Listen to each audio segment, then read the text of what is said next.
விடிஞ்சிருச்சுன்னு என்ன அழகா எழுப்பி விடுறீங்க. என்னங்க பொழுது விடிஞ்சிருச்சு, எழுந்திரிங்க, வயலுக்கு போகணும், நிறைய வேலை இருக்கு. வயல்ல வேலை அதிகமா இருந்துச்சா, அசந்து கொஞ்சம் தூங்கிட்டேன். இன்னைக்கு மாசப்பிறப்பு சூரிய பொங்கலுங்க, வேலை நிறைய இருக்கு. நான் வயலுக்கு போய் மாட்டை குளிப்பாட்டிட்டு வந்துடுறேன். நீங்க எல்லா ஜாமானையும் ரெடி பண்ணி வைங்க, வந்து பொங்கல் வச்சு சாமி கும்பிட்டுறலாம். சீக்கிரம் போய் குளிச்சுட்டு ரெடி ஆகுமா, வேலை நிறையா இருக்கு.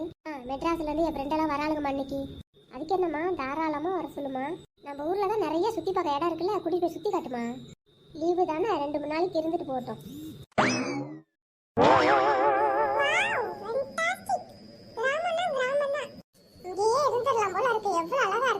பூமாரி, உனக்கு எங்க ஊர் பிடிச்சிருக்கா?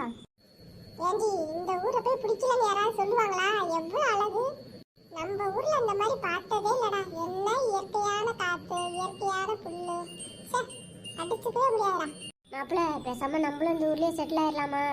தாத்தா பாட்டிலாம் வயசாகி இன்னும் ஆரோக்கியமான இருக்காங்க. எங்க ஊர்லலாம் அப்படிதாண்டி, கம்மஞ்சோறு கேழ்வரகு தான் சாப்பிடுவாங்க. அதான் 100 வயசு வரைக்கும் இருப்பாங்க. பிள்ளைங்களா, நீங்களாம் எந்த ஊர்ல இருந்துமா வர்றீங்க? தாத்தா, நாங்களாம் மெட்ராஸ்ல இருந்து வரோம். மெட்ராஸ்ல இருந்து வரீங்களா? அதான் என்ன அழகா இங்கிலீஷ் பேசுறீங்க. வாங்கம்மா, பொங்கல் வச்சு சாமி கும்பிடலாம். Okay aunty. தம்பிகளா, எங்க ஊர் பிடிச்சிருந்தா இங்கேயே இருந்துருங்க. தாத்தா, அதை பத்தி தான் பேசிட்டு இருக்கோம். உங்க ஊர் எங்களுக்கு ரொம்ப பிடிச்சிருக்கு. நாங்களும் விவசாயம் பண்ணி இங்கேயே இருந்துட போறோம் தாத்தா. நீங்க சொல்றதை கேட்கும் போதே ரொம்ப சந்தோஷமா இருக்குப்பா. பார்க்கவே எவ்வளவு அழகா இருக்கு. எங்க ஊர்ல எல்லாம் வீட்டுக்குள்ளேயே பொங்கல் வச்சு சாப்பிடுவோம். உங்க ஊர்ல பரவாயில்லையே. அதுக்கு பேர் தாண்டி கிராமம். நாங்களாம் சூரியனை பார்த்து தான் பொங்கல் வச்சு சாமி கும்பிட்டு சாப்பிடுவோம். முத்தளவு, வருஷம் வருஷம் பொங்கலுக்கு எங்களை கூப்பிடுறியா? நாங்க உங்க ஊருக்கே வந்துடுறோம். அதுக்கு என்னடா, தாராளமா வாங்க. எம்மா, பொங்கல் பொங்கிருச்சுமா, எல்லாம் குழவைய போடுங்க. பொங்கலோ பொங்கல், பொங்கலோ பொங்கல். சூரிய பொங்கல், மாட்டு பொங்கல். மாடு பக்கத்துல வராத, பயமா இருக்கு, கொஞ்சம் தள்ளி போய் நின்று. தம்பி, பயப்படாம நில்லு, கிராமத்து மாடெல்லாம் முட்டாது.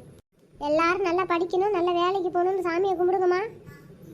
இது வரைக்கும் நாங்க நல்லாவே படிக்கல, இனிமேலாவது நாங்க நல்லா படிக்கணும். என்னாடி செய்யற, பிள்ளைங்க பயந்துற போகுது. இதுதான் என் நம்பூர் குழவை. பொங்கல் நல்லபடியா பொங்கிருச்சு, எல்லாரும் சாமி கும்பிட்டுட்டு சாப்பிடலாம், வாங்கம்மா.